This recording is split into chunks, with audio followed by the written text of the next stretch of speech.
दोस्तों, कैसे हो आप सभी। आई होप सब लोग बहुत खुश होंगे। इन सबकी प्रिपरेशन बिल्कुल टॉप मोस्ट चल रही होनी। जो कोई भी किसी भी तरीके की प्रॉब्लम या डाउट है तो वो कमेंट सेक्शन में कमेंट करके हमें बता सकता है, ताकि टीम उसको रीच आउट कर सके, उस पर एक प्रॉपर स्टेप लिया जा सके। इसके अलावा ये जो सेक्शन है वो रैपिड पीवाईक्यू सीरीज है। रैपिड पीवाईक्यू कह लो या फिर एमसीक्यू सीरीज कह लो, जो कि अंदर कुछ पीवाईक्यू करेंगे हम, उसके साथ साथ कुछ एक्स्ट्रा क्वेश्चंस करने की कोशिश करेंगे, ताकि राउंड अबाउट पूरे चैप्टर को कवर कर सकें। लेकिन अगर किसी को यह है कि भाई मेरे को तो डेप्थ एनालिसिस सीरीज चाहिए, मेरे को कुछ नहीं आता, तो वो डेप्थ एनालिसिस सीरीज को ही रेफर करें एंड कमेंट सेक्शन में कमेंट करके बता, ताकि उसके लिए एक सेशन अरेंज करे जा सके कुछ एक्स्ट्रा वे में। इस सीरीज में स्टार्ट करने से पहले मैं आपको लोगों को बताऊं कि भाई आप लोग, मैं ये मान के चलूंगा यहाँ पे कि आप लोगों ने ऑलरेडी पार्लियामेंट पूरा टॉपिक कवर करा हुआ है। यहाँ पे सिर्फ हम उसका रिवीजन करेंगे, एक छोटा सा लिख लेंगे एंड चीजों को जो है मैक्सिमम वे में कवर करने की कोशिश करेंगे, समझेंगे। कुछ चीजें रिवाइज हो जाएगी, कुछ चीजें कवर हो जाएंगी, लेकिन डाउट हमें पूरा टॉपिक कवर करना है एक शॉर्ट स्पैन में।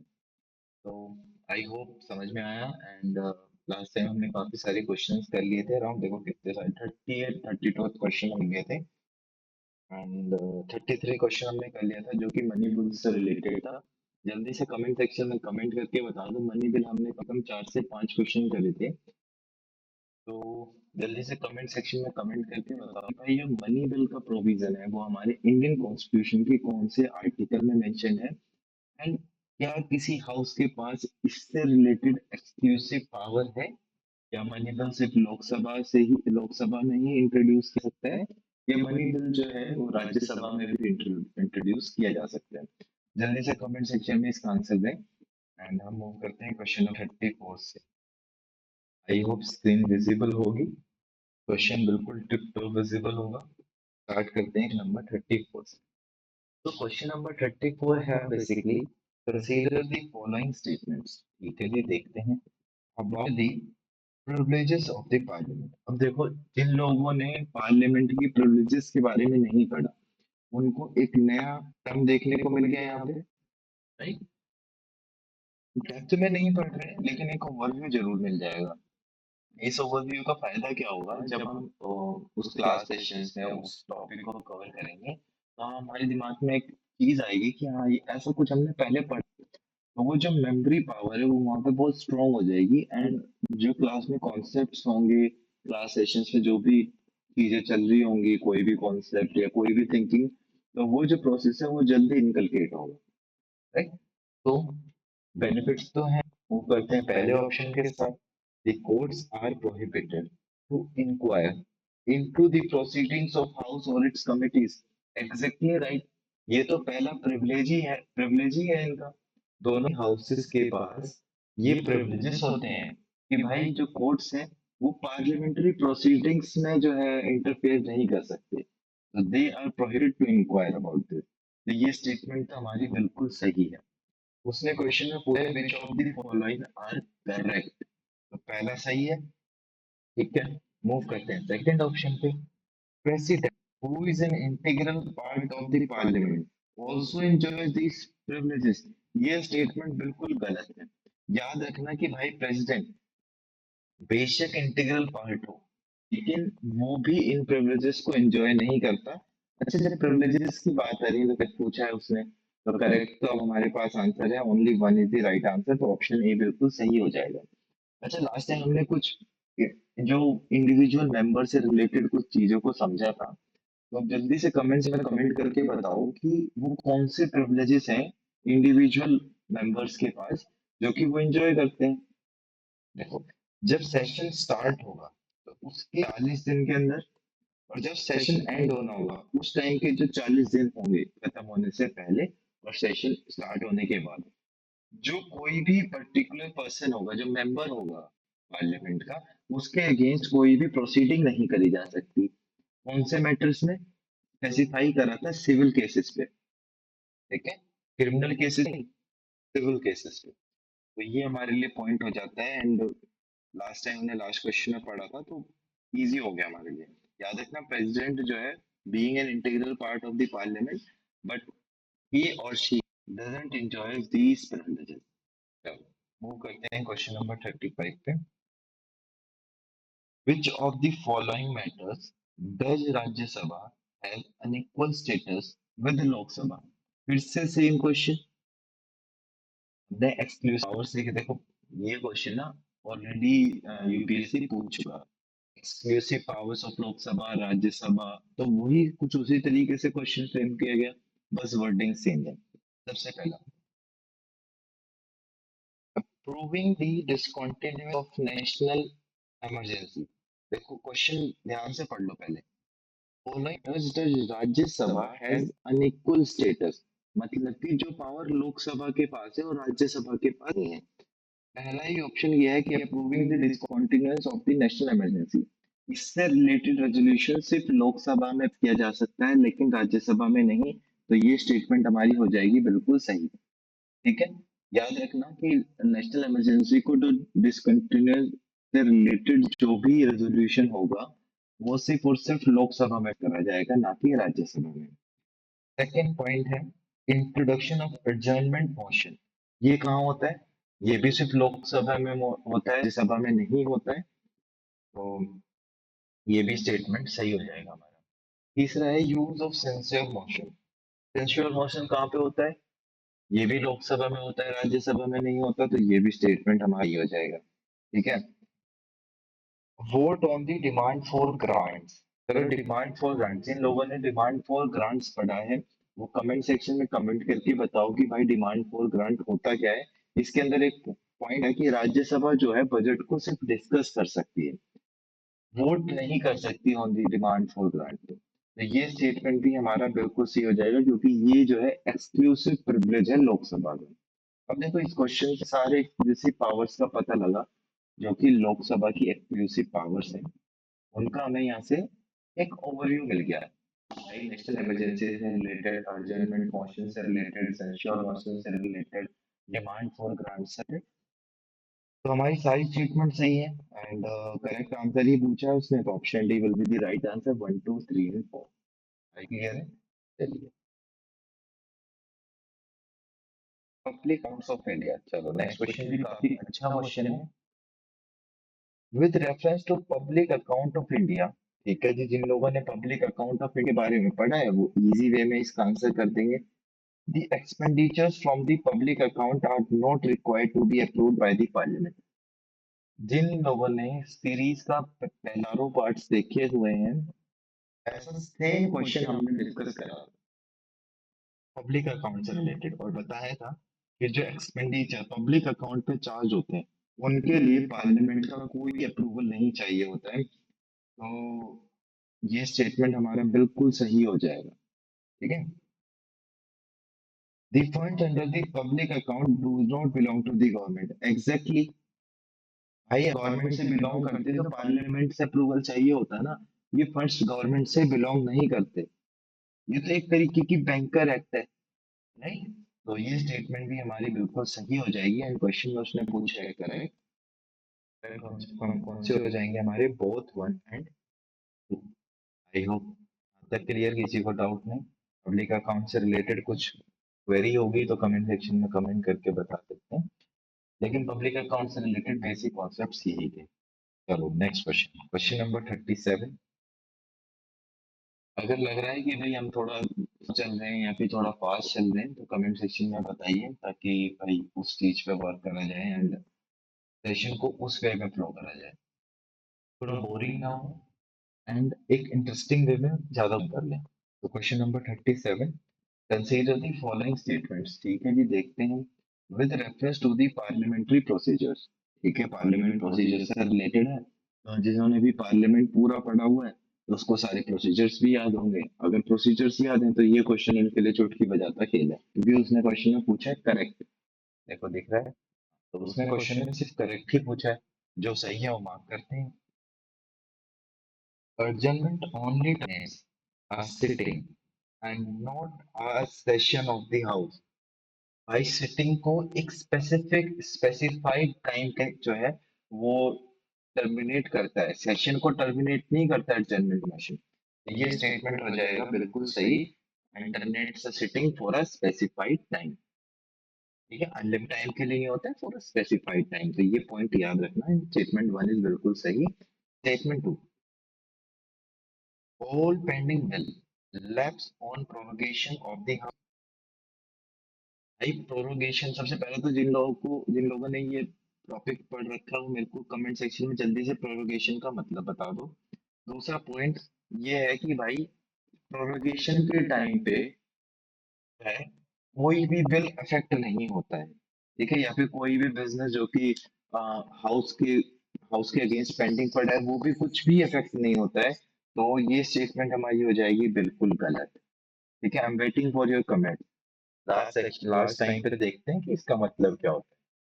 When the Lok Sabha is dissolved, all business is pending before its same point मैंने आप लोगों को यहाँ पे बताया कि अगर लोकसभा में डिसॉल्व हो जाए, ठीक है, तो क्या होगा बताओ। कि अगर लोकसभा डिसॉल्व हो जाती है तो जितने भी बिजनेसेस हैं जो कि पेंडिंग है वो लेफ्ट हो जाते हैं, ऐसा तो कुछ भी नहीं होता। तो do less on the dissolution of Lok Sabha. This statement is also wrong.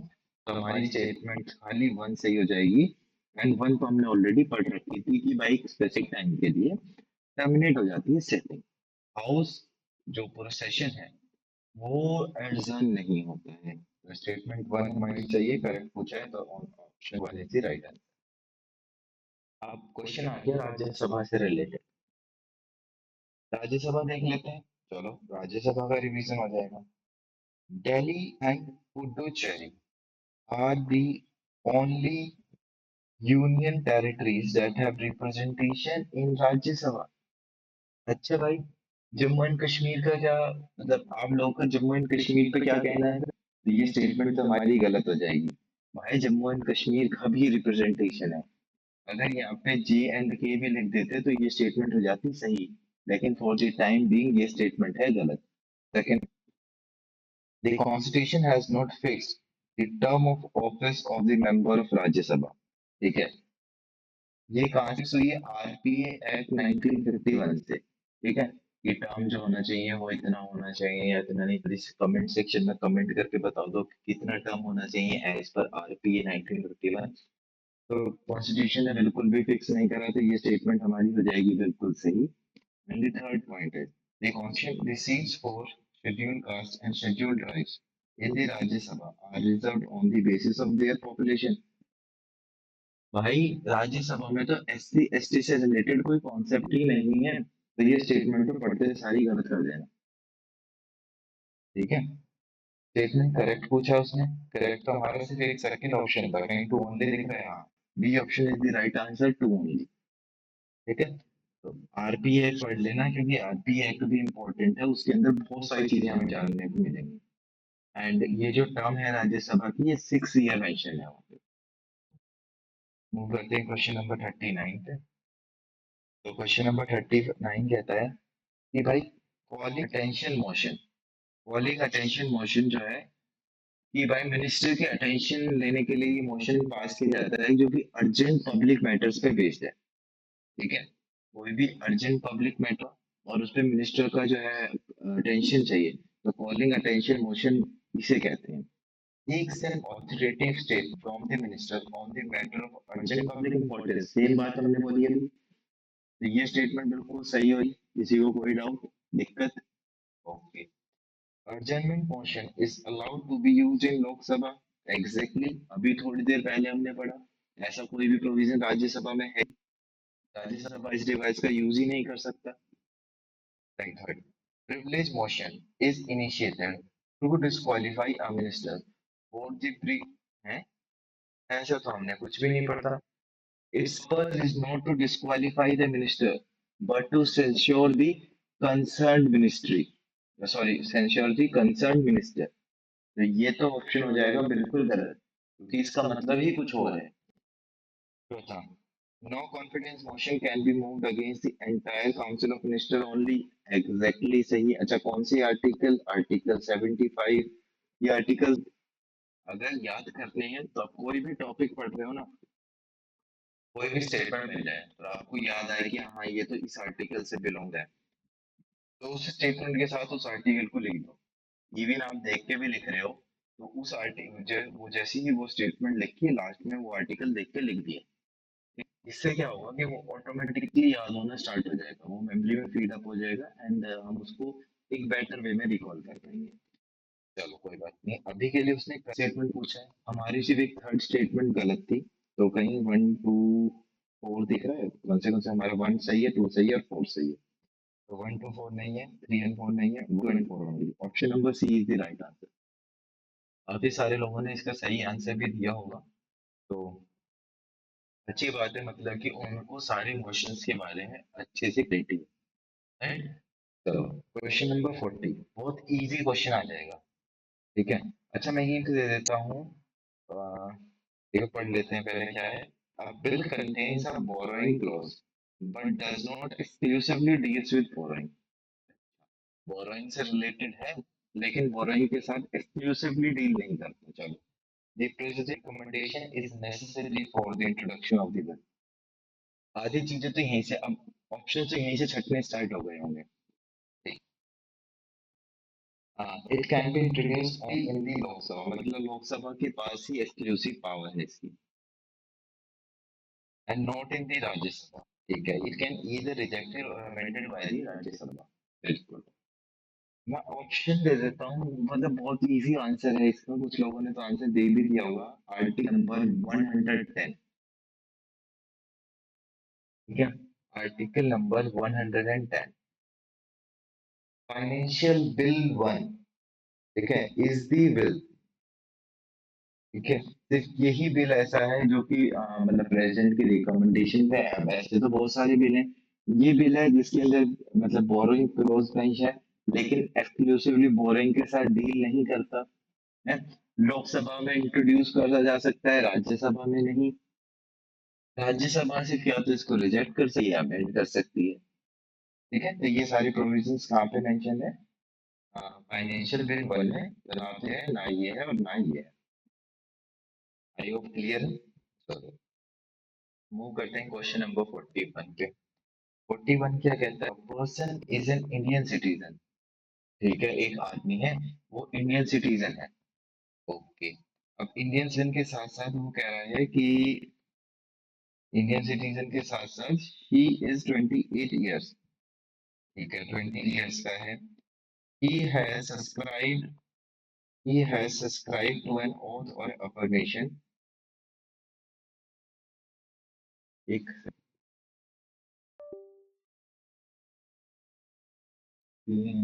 just let me just connect to the screen।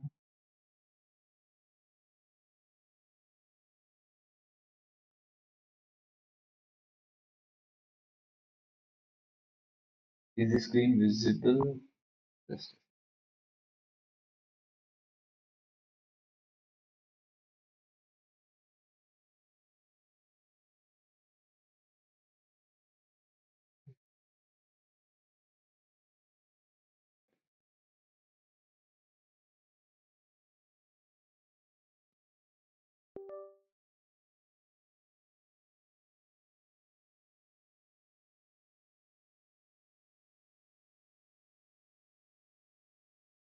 yeah, perfectly fine। तो क्वेश्चन है हमारा कि भाई एक पर्सन है, वो इंडियन सिटीजन है, 28 साल का है। he has subscribed to an oath or affirmation before an authorized person। ठीक है, he is a registered elector for a parliamentary constituency। ठीक है, which of the following office does the person mentioned above is eligible for? जल्दी से comment section में comment करके बता दो। देखो, राज्यसभा के लिए तो एज लिमिट ही काफी ज्यादा हो जाती है, 30 ईयर्स। ठीक है, प्रेसिडेंट के ऑफिस के लिए 35 ईयर्स। एज कितनी है इसकी? 28 ईयर्स। तो ये कहाँ के लिए एलिजिबल हो गया? ऑटोमेटिकली लोकसभा के लिए। तो जिसको भी इनकी एज की क्लासिफिकेशन याद थी, वो इस क्वेश्चन को बहुत आसानी से सिंपल स्टेप्स में आंसर कर पाता, राइट? कि भाई राज्यसभा के लिए तो 30 ईयर्स, प्रेसिडेंट के लिए 35 ईयर्स। अब उसने पूछा क्या correct answer using the given below. Option number 1 is the right.